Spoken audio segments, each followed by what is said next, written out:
Meanwhile, on the eve of the FIFA Women's World Cup to be jointly hosted by Australia and New Zealand, FIFA President Gianni Infantino says the world governing body cannot guarantee the announced prize monies for players that it will actually get to the players. Infantino says the FIFA will still distribute money to federations rather than oversee direct payments to players.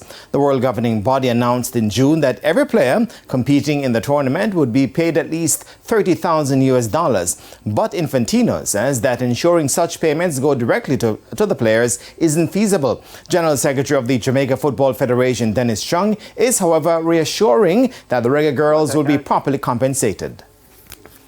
Say to you is that we will ensure that our players get everything that's due to them. We have a contract with the players, and we will ensure that players are paid everything that is due to them under our contract.